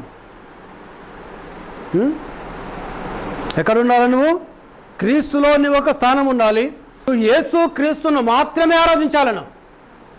దేవునికి మహిమ హల్లెలూయా. దానిని మీరు పొందుకొని ఉన్నారని నేను నమ్మటలేదు. నన్ను వేరొక మార్గంలోకి వెళ్ళనివ్వండి. చూడండి, ఒక విశ్వాసి ఆరాధించజాలడు మరియు ఆరాధించుటకు హక్కును కలిగిలేడు. ప్రభువైన యేసు క్రీస్తు శరీరమునకు బయట ఉన్న ఏ మనిషి ప్రభును ఆరాధించుటకు ఏ హక్కు కలిగిలేడట. ఖచ్చితంగా చెప్తాడు ఇక్కడ ప్రవక్త. నువ్వు బయట ఉంటే దేవునికి మేము హల్లెలూయా చాలా స్పష్టంగా మాట్లాడుతున్నాడు ఆయన. ప్రభు అయిన యేసు క్రీస్తు శరీరమునకు బయట ఉన్న ఏ మనిషి ప్రభును ఆరాధించుటకు హక్కును కలిగిలేడు. నువ్వు ఎక్కడుండాలట నువ్వు? అందుకే ఎఫెసు పత్రిక క్రీస్తు యేసులో ఉన్న వారికి. ప్రైజ్ ది లార్డ్, హల్లెలూయా హల్లెలూయా. ఎక్కడుండాలి నువ్వు? క్రీస్తు యేసులోనే ఉండాలి నువ్వు. అందుకే అక్కడ పౌలు రోమాపత్రిక 8వ అధ్యాయం మొదటి వాక్యం ఏం మాట్లాడుతున్నాయినా? ఇప్పుడు క్రీస్తు యేసులో ఉన్న వారికి ఏ శిక్షా విధియు లేదు. హల్లెలూయా. ఇక ఈ వాక్యం చెప్తే మనం ఏమనుకుంటాం? అబ్బా, నేను ప్రభువుని యేసుక్రీస్తు నామములో బాప్తిసం తీసుకున్నా, ఇక నాకు ఏ శిక్షా విధి లేదు నాకు. ఇక మనకు ఎక్కలేని గర్వం వస్తుంది మనకు. వస్తుందా రాదా? ఇక తీసుకొని వదులుతా, అబ్బా ఆయన నరకానికే పోతాడు ఆయన. ఇక నువ్వు నరకానికే పోతావు బ్రదర్. నువ్వెవరండి చెప్పడానికి నరకానికి పోతావని? నువ్వు ఒక్క యేసుక్రీస్తులో బాప్తిసం తీసుకున్న వెంటనే నేను నీకు నిత్యజీవమిత్త కుమారుడా, నీకు పరలోక రాజ్యమిత్త కుమారుడా అని చెప్పిండు ఆ దేవుడు. మరి వాక్యం ఎందుకు చూడమంటాడు ఆయన? ఈ మెసేజ్లో ఉన్న వాళ్ళకి ఇదే గర్వం ఉంటుంది వాక్యం బాగా. నేను యేసుక్రీస్తులో బాప్తిసం తీసుకున్నాక నాకు ఏమీ లేదు, నాకు అయిపోయింది మంచిగా, అన్నీ తింటా, అన్నీ తాగుతా, అన్నీ చేస్తా, అంతటి ఉంటా నేను. అవునా కదా? దేవుడు తినమన్నాడా? అన్నీ తిను, అన్నీ తాగు, అన్నీ చెయ్యి, అన్నీ అమ్ము, అన్నీ కొను అని చెప్పిండు ఆ దేవుడు.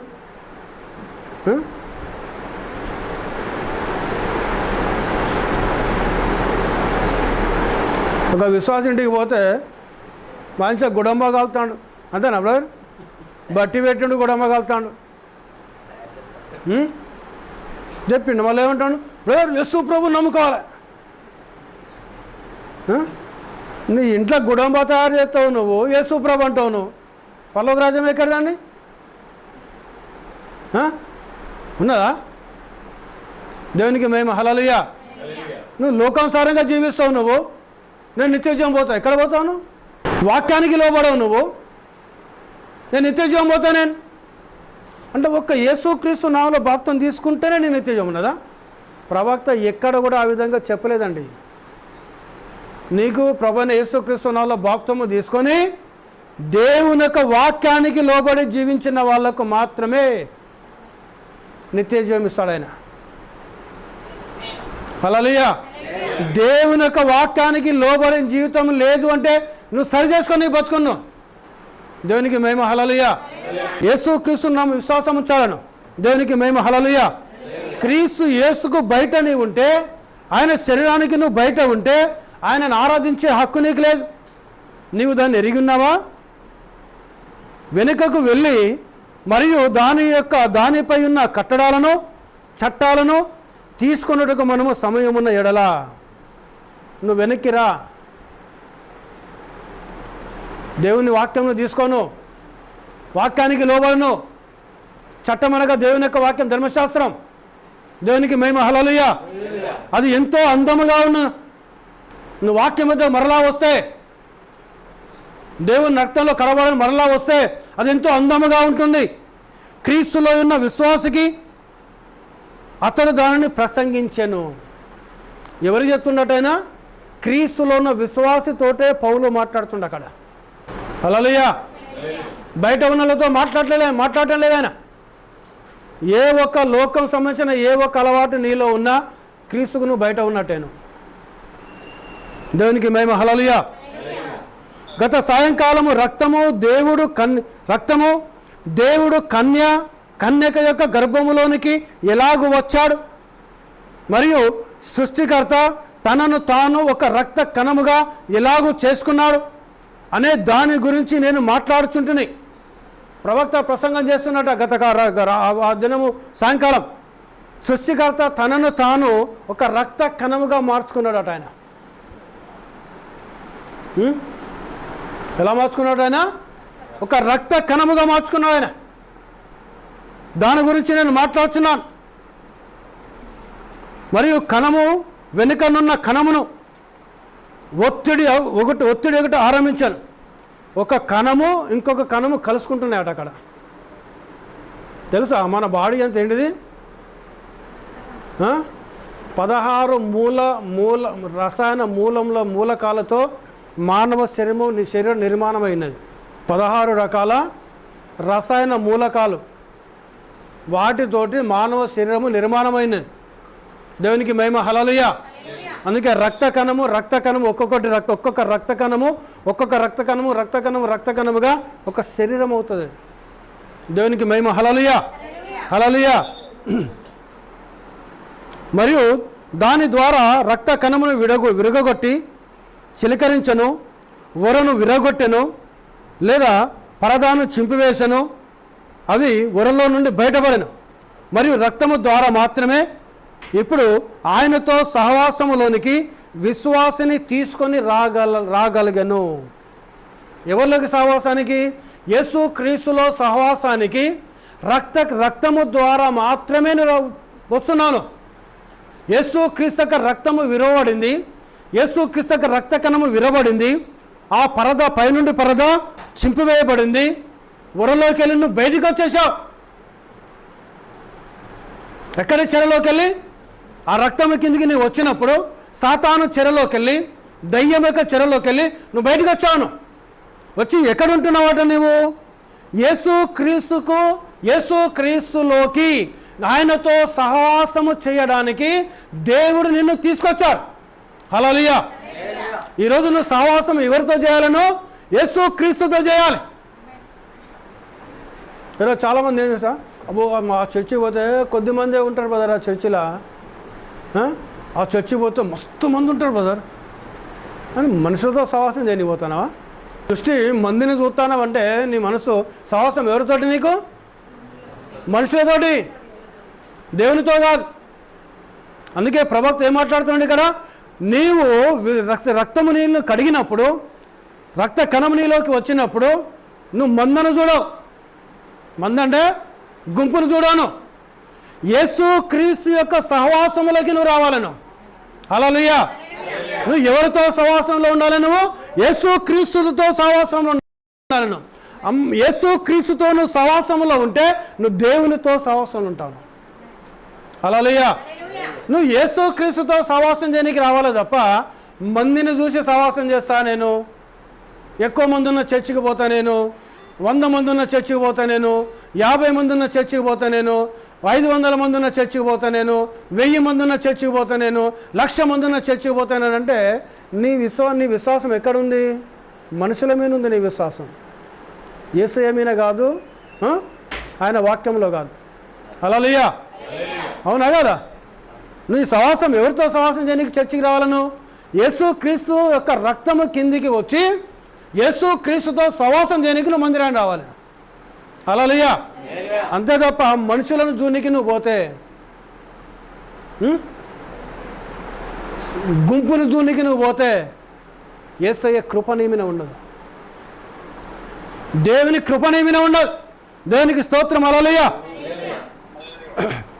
ఎవరైతే రక్తము ద్వారా రాలేదో వారికి ఆరాధించే హక్కు లేదు. ఎవరి రక్తం ద్వారా రాలేదు? యేసుక్రీస్తు యొక్క రక్తము ద్వారా ఎవరైతే రాలేదో వారికి దేవుని ఆరాధించే హక్కు లేదంటున్నాడు ప్రవక్త. యేసుక్రీస్తు యొక్క రక్తము అది ఎవరి రక్తం అంటే అది లూకా అపోస్తలుల కార్యము 20వ అధ్యాయం 28వ లేఖనంలో ఏం మాట్లాడుతున్నా? దేవుడు తన స్వరక్తం ఇచ్చి సంపాదించిన సంఘం. హల్లెలూయా. అక్కడ పౌలు ఏం చెప్తున్నాడు? ఆయన ధర్మశాస్త్రము దేనిని చేయజాలకపోయేనో దేవుడు దాన్ని చేశాడు. హల్లెలూయా. దేవుడు చేశాడంటే అగ్నిస్తంభం ఉండి దేవుడు చేశాడా? ఆకాశము నా సింహాసనము, భూమి నా పాదపీఠం చెప్పిన దేవుడు చేశాడా? ఆకాశంలో పడజాలని దేవుని గుండి ఆయన చేశాడు. ఆయన ఎలా ఉండి చేశాడు? ఆయన యేసు క్రీస్తుగా ఉండి చేశాడు. ఆయన హల్లెలూయా. ఇప్పుడు యేసు క్రీస్తుగా ఉండి చేశాడు అని అంటే ఎవరు యేసు క్రీస్తు? ఎవరైనారైనా సర్వశక్తిమంతుడైన దేవుడైనాడు. హల్లెలూయా. అందుకే నీ సహవాసం యేసు క్రీస్తుతో ఉండాలి. నువ్వు యేసు క్రీస్తులో ఉంటూ కట్టబడాలి. నువ్వు యేసు క్రీస్తు సహవాసం చేస్తే నువ్వు దేవునితో సహవాసం చేస్తావు. నువ్వు యేసు క్రీస్తులో నీవు ఉంటే నువ్వు దేవునిలో ఉంటావు.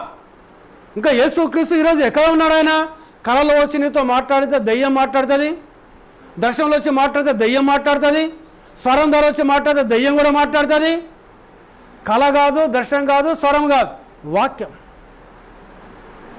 ఏం కావాలి నీకు? దేవుని వాక్యం కావాలి నీకు. హల్లెలూయా. ఈరోజు అందుకే యేసయ్య ఏమన్నా, నేను నీ వాక్యం ఇచ్చున్నాను వారికి అన్నాడు ఆయన. దేవునికి స్తోత్రం. హల్లెలూయా. ధర్మశాస్త్రం మానవుని విమోచించలేకపోయింది.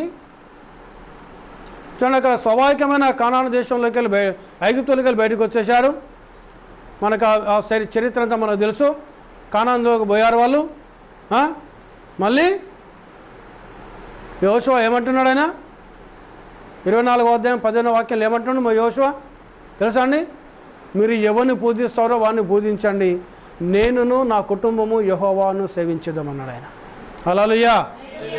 కొన్ని కానాను దేశాన్ని పంచిచ్చిన కొన్ని రోజులకే వాళ్ళకి ఏమైపోయింది? మళ్ళీ పక్కకు చూడడం ప్రారంభించారు. అబ్బా, అక్కడ చూడు ఎంత మంచిగా ఉన్నది ఆ దేశము, ఫిలిస్తీన్లు చూడు, బా వాళ్ళలాగా మనం పండుగ చేస్తలేమే.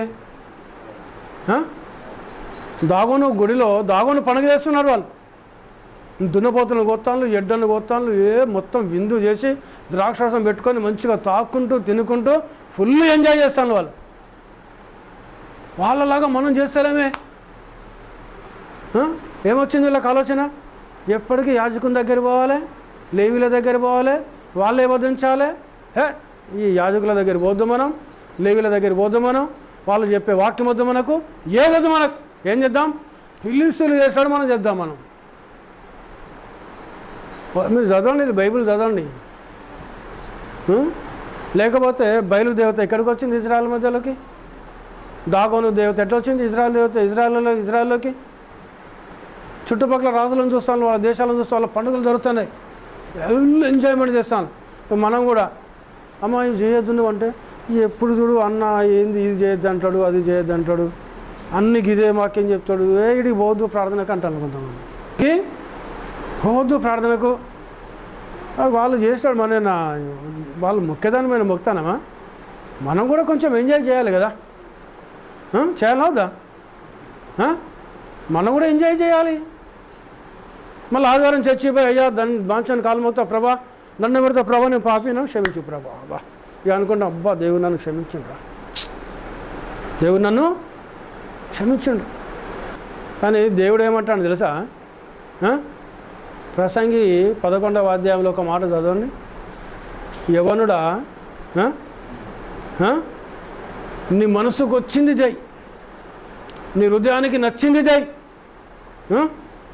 చదవండి ప్రసంగి 11వ అధ్యాయం ఒక మాట చదవండి. ఇది వచ్చే వారం కూడా ప్రసంగం చేస్తా. ఇది చాలా చక్కటి సబ్జెక్ట్. ఇది విమోచన, దేవుని యొక్క విమోచన ప్రణాళిక. ధర్మశాస్త్రము దేన్ని చేయజాలకపోయినో దేవుడు దాన్ని చేశాను. ఈరోజు టైటిల్. లాస్ట్ వర్డ్ చదవండి, 11వ అధ్యాయం, ప్రసంగి 11వ అధ్యాయం లాస్ట్ వర్డ్ చదవండి. యవ్వనుడా నీ యవ్వనమందు సంతోషపడము. పడకము కాదు, పడము. కొంచెం మంచిగా చదవాలి జరా. నీ యవ్వన కాలమందు నీ హృదయము సంతుష్టిగా ఉండనిము, నీ కోరికల చొప్పున. నేను చదువుతాను, నేను వినండి. యవనుడా నీ యవన కాలమందు సంతోషపడము, నీ యవన కాలమందు నీ హృదయము సంతుష్టిగా ఉండనేమో, నీ కోరిక చొప్పునను నీ దృష్టి యొక్క ఇష్టము చొప్పునను ప్రవర్తింపుము. ఏమన్నా వద్దంటాడా దేవుడు? వద్దంటాడా? అన్నీ చేయంటాడు. నీ కోరిక చొప్పున చేయంటాడు. నీ హృదయము సంతోషముగా ఉంచుకోమంటాడు ఆయన. అంతేనా కదా? సంతుష్టిగా ఉంచుకోమంటుండ ఆయన. నీ దృష్టి యొక్క ఇష్టము చొప్పున ప్రవర్తించు. నీ దృష్టికి అంటే నీ మనసుకు ఏది నచ్చుతుంది అది చేయను, ఏం కాదు. అంతేనా కదా? యేసు ప్రభువుని చెప్పిండు. ఒక బీదవ లాజరు, ఓ ధనవంతుడు. ధనవంతుడు ఏమన్నాడు? కొట్టలు విప్పి, పంట బాగా పండింది, కొట్టలు విప్పి మొత్తం ధనమంతా సమకూర్చుకున్నాడు. అన్నీ చూసిండు ఇట్లా, అబ్బా ఈ రూమ్ నిండా, ఈ రూమ్ నిండా, ఈ రూమ్ నిండా, ఈ బ్యాంకు నిండా, ఆ బ్యాంకు నిండా, ఆ బ్యాంకు నిండా, ఆ బ్యాంకు నిండా, అన్ని బ్యాంకుల నిండా ఫుల్ క్యాష్. ఇంట్లో టంకశాల కూడా ఫుల్ డబ్బు ఉంది. ఇక ఏం బాధ లేదు మనకు. అనుకున్నాడా? అనుకోలేదా? ఏమన్నా ప్రాణంతో ఏమన్నా, నా ప్రాణమా తినుము తాగము సుఖించము. మస్తు డబ్బు ఉంది మనకు. ఈ బ్యాంకులో డబ్బే, ఈ బ్యాంకులో డబ్బే, ఎక్కడ కొట్టిన డబ్బే. తాగుబోతులు ఇళ్ళలో చూస్తే ఏ మూలం కూడా బాటలు ఉంటాయి, ఖాళీ బాటలు ఉంటాయి. అవి జమ చేసి మళ్ళీ అమ్ముతారు, అమ్మితే మళ్ళీ పైసలు వచ్చేవాడికి. ఇట్లా డబ్బు కూడా గింతే. ఆ ధనంతో ఫుల్ సంతుష్టిగా పెట్టుకున్నాడు ఆయన. ఇది చెప్పిన తన ప్రాణంతో తినుము తాగము సుఖించమన్నాడు. ఆ రాత్రి అర్ధరాత్రి దేవుడు వచ్చాడు. ఏమన్నాడు? వెర్రివాడా, ఈ రాత్రి నీ ప్రాణం తీసుకుంటే నువ్వు సంపాదించింది ఏముందే తదన్నాడు. కొంత స్పాట్లో చచ్చిపోయినాడు. ఎక్కడున్నాడు? చనిపోయి అబ్రహాము రొమ్మున ఉన్నాడా? ఉన్నాడా అండి? పాతాళంలో ఉన్నాడు వాడు. అక్కడొక్క నీటి చుక్క కోసం యాతన పడతాడు వాడు. కానీ లాజరు కూడా, ఆ ధనవంతుడు తిని పడేసి ఎంగిలి మెతుకులు తిన్న లాజరు, ఆయన కూడా చనిపోయాడు. దేవదూతలు వచ్చి లాజరుని తీసుకొని పోయి అబ్రహాము రొమ్మున పెట్టారు. దేవునికి స్తోత్రం, హల్లెలూయా.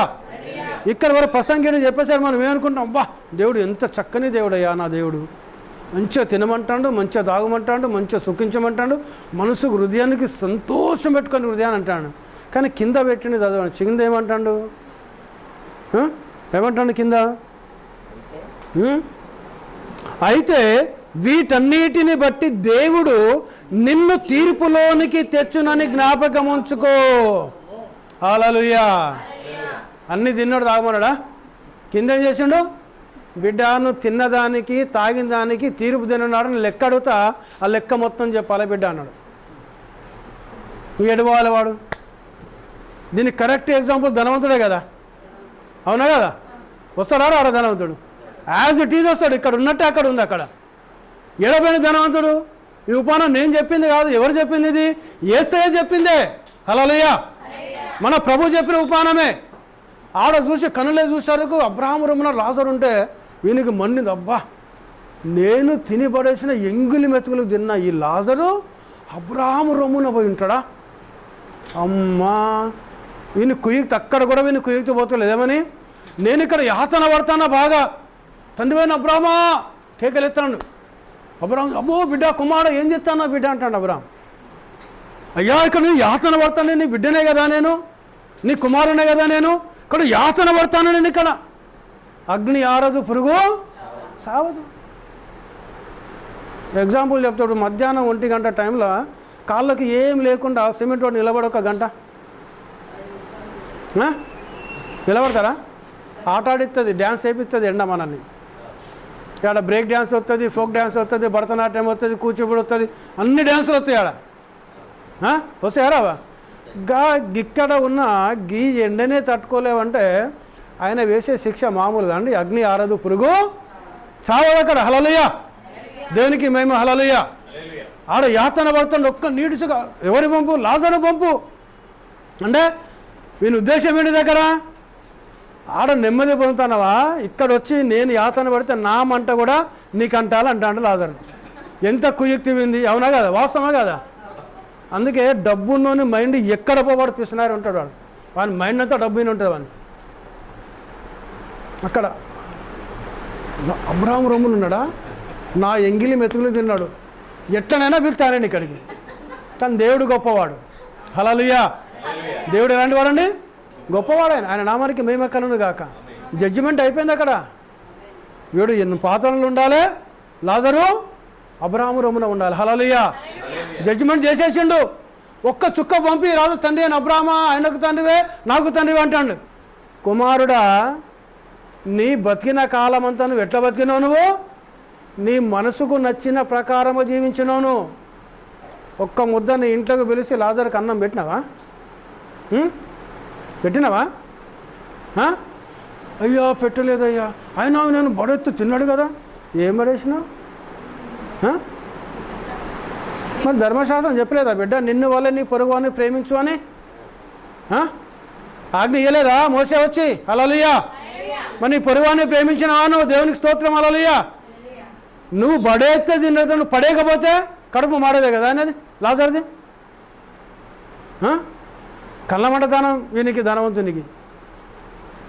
ఇక్కడోళ్ళు అక్కడికి పోరు, అక్కడోళ్ళు ఇక్కడికి రారు, వచ్చే ప్రసక్తి లేదు. హల్లెలూయా. దేవునికి మహిమ. హల్లెలూయా. నువ్వు యేసుక్రీస్తు నామములో బాప్తిసం తీసుకొని వర్తమాన ప్రకారము, వాక్య ప్రకారము ఒకే సంఘములో ఉండి, ఒకే దగ్గర ఉండి నువ్వు ఆరాధన చేస్తే నువ్వు చనిపోతే యేసయ్య పాదాల దగ్గర ఉంటావు. హల్లెలూయా. ఇందులో ఏ ఒక్కడి తప్పినా నువ్వు పోయేది అక్కడికే. ధనవంతుడు ఎక్కడ పోతాడు అక్కడికి పోతాను. దేవునికి మేము, నేను చెప్పుడు కాదు, వాక్యం చెప్తాను. ఎందుకంటే ధనవంతుడు పోయింది కదా అడిగి. దేవునికి మేము హల్లెలూయా. అందుకే మనం విర్రవీగద్దు. మనం ఎప్పుడు కూడా మనం ఎప్పుడు ఎలా అవుతామో మనకు తెలియదు.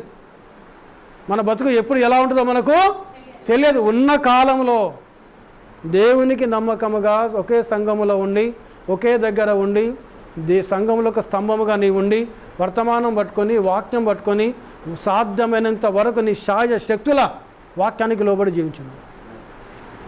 నువ్వు ఏ ప్రయత్నం చేయకుండానే నాకు అయితే లేదంటే ఎడికలు అవుతుంది అది. అవునా కదా? వాక్యానుసారం జీవితం. నెక్స్ట్ వీక్ చెప్తాను నేను. ఫీజులు ఎగిరిపోతే కావచ్చు వచ్చేవారం చెప్తే వాక్యం అంటే మరి అదే ప్రవక్త అదే చెప్తాను. మరి దీన్ని కొనసాగింపే వచ్చేవారం అయిపోతాను. 11 గంట అయితే నా టైం అయిపోతాను. నేను అన్ని అండర్లైన్ చేసుకొని పెట్టుకున్నా. క్రీస్తులో నీ స్థానం వర్తమానం. హల్లెలూయా. నీ స్థానం ఎక్కడ చూసుకోవాలను? యేసు క్రీస్తులో చూసుకోవాలను. దేవునికి స్తోత్రం. హల్లెలూయా. చూడండి, అక్కడ ఇక్కడోళ్ళు అక్కడ రావద్దు, అక్కడోళ్ళు ఇక్కడ రావద్దు. ఇక ప్రసంగం ఏమంటున్నాడు? తీర్పు దినమున ఆడోళ్ళు ఎక్కడవుతాడు బిడ్డ అనేది అంటాడు. అంతేనా కదా? లెక్క ఆడినప్పుడు ఏం చెప్తావు? అబద్ధం ఆడతావాడా? నేను చేయలేదు ప్రభా. పాస్టర్తో చాలామంది అబద్ధాలు చెప్తారు. పాస్టర్ కానీ పరిశుద్ధాత్ముడు ఉంటాడు అక్కడ, గుర్తుపెట్టుకోవాలి మనం. ఎవరుంటారు అక్కడ? పరిశుద్ధాత్ముడు ఉంటాడు. దేవుని స్తోత్రం. హల్లెలూయా. నువ్వు పాస్టర్తో అబద్ధం చెప్పొచ్చు నువ్వు, కానీ పరిశుద్ధాత్మ దేవుని దగ్గర అబద్ధం చెప్పలేవు.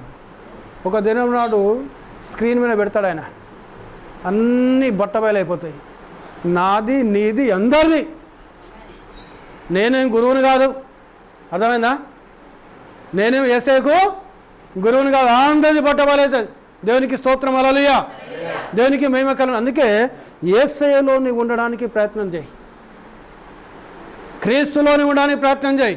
క్రీస్తు యేసులో ఉన్న వారికి ఏ శిక్షా విధియు లేదు. హల్లెలూయా. ధర్మశాస్త్రము దేన్ని చేయజాలకపోయినో దేవుడు దాన్ని చేశాడు. హల్లెలూయా. ఏంటిది దేవుడు చేసింది? లాజరు శ్రమలు అనుభవించాడు, ఇక్కడికి తీసుకొని వెళ్ళి ఏం చేశాడు? ఆయనను పరదేశంలో పెట్టాడు. దేవుని స్తోత్రం. హల్లెలూయా. నీవు కూడా అలాంటి వాక్యానుసరణ జీవితం నీకుంటే, వర్తమాన ప్రకారం నువ్వు జీవిస్తే, వాక్యానికి లోపల నువ్వు జీవిస్తే నీ జీవితం కూడా పరదేశంలో ఉంటుంది. అబ్రహాము రొమ్మునను అనుకుంటాను. దేవునికి మహిమ, హల్లెలూయా. ఒకవేళ ఏ ఒక్క కోశంలో కూడా నువ్వు దేవుని వాక్యాన్ని వదిలేస్తే, వర్తమానం వదిలేస్తే, సంఘమును వదిలేస్తే, దేవుని వాక్యంలో కూడా జీవించడం మానుకుంటే, ప్రియ సోదరుడు, నువ్వు ఎక్కడుంటావు? ధనవంతుడు ఉండే స్థలంలో నువ్వు ఉంటావు. ఇది నేను చెప్తలేను, యేసయ్య చెప్పిన ఉపమానం ఇది. దేవునికి మహిమ, హల్లెలూయా, హల్లెలూయా. అందుకే అక్కడ పౌలు ఏమంటాడు? యేసు క్రీస్తులో నీవు ఉంటే నీకు ఏ శిక్ష లేదు. నీకు ఎందుకు యేసు క్రీస్తులో నీవు ఉండాలి? యేసు క్రీస్తు దేవుడు అయినాడు కాబట్టి, సృష్టికర్త అయిన దేవుడు అయినాడు కాబట్టి ఆయన. దేవునికి మేము హల్లెలూయా, దేవుని నామానికి ఘనత కలుగును గాక. ఈరోజు మనం ఎక్కడ ఉండాలి? మనము యేసు క్రీస్తులో మనం ఉండాలి. మనం ధర్మశాస్త్రం దేన్ని చేయజాలకపోయిందో దేవుడు దాన్ని చేశాడు. ఎవరు చేశారు? ఈ లోకంలోకి వచ్చి యేసు క్రీస్తే తన రక్తమును చిందించాడు ఆయన. అదే విషయం చెప్తాను ప్రవక్త. వచ్చే వారం మనం కొనసాగింపు చేసుకుందాం. మనం దేవునికి మహిమ కలుగును గాక. ఈ కొద్ది మాటలు ప్రభు దీవించి ఆశీర్వదించునుగాక. ప్రార్థన చేసుకుందాం. అందరూ తలలు వంచండి. దయగల మా దేవా, నీకు వందనాలు చెల్లిస్తున్నాం నాయన. కృపగల మా తండ్రి, నీకు స్తోత్రములు చెల్లించుకుంటున్నాం నాయన. మహోన్నతమైన మా దేవా, నీ గొప్ప నామాన్ని బట్టి ప్రభా నీకు వందనములు నాయన. ఇంతవరకు తండ్రి నీ ప్రవక్త వాక్యములోకి వెళ్ళి, ప్రవక్త వర్తమానంలోకి వెళ్ళి ప్రభా మీరు మాతో మాట్లాడిన ప్రతి మాటను బట్టి నీకు వందనాలు. 30 60 100 దీవించండి ప్రభా. మీరు ఆస్వాదించమని మేము ప్రార్థన చేయించున్నాం నాయన. నీ కృప కుమరించమని మేము ప్రార్థన చేయించున్నాం నాయన. వాక్యము నీది ప్రభా. వాక్యం విత్తువాడవు నీవు, దానికి నీరు కట్టువాడవు నీవు, దాన్ని ఫలింపజేసేవాడవు నీవైనవు తండ్రి. నీకు స్తోత్రములు చెల్లిస్తున్నాం నాయన. దేవా, అది ఎంతమంది అయితే బిడ్డలు ప్రభా యూట్యూబ్లో వింటున్నారో వారికి ఉన్న సమస్యలు యేసుక్రీస్తు నామములో పరిష్కరించబడును గాక. వారి కష్టములు పరిష్కరించబడును గాక. వారి స్వస్థత పొందుదురు గాక. వారి మనోనేత్రాలు తెరవబడును గాక. వారి ఉదయనేత్రాలు యేసుక్రీస్తు నామములో తెరవబడును గాక. అదేవిధంగా తలవంచిన ప్రతి బిడ్డను కూడా ప్రభా వాక్యముతో దీవించండి, వాక్యముతో ఆశీర్వదించండి. వాక్యముతో ప్రభా నువ్వు ఎత్తి పట్టుకోమని మమ్మల్ని మేము తగ్గించుకుంటూ మీరు ఇచ్చిన వాక్యాన్ని బట్టి నీకు స్తోత్రములు చెల్లిస్తూ మా ప్రభు అయిన యేసు నామములో ప్రార్థిస్తున్నాం తండ్రి. Amen. God bless you all.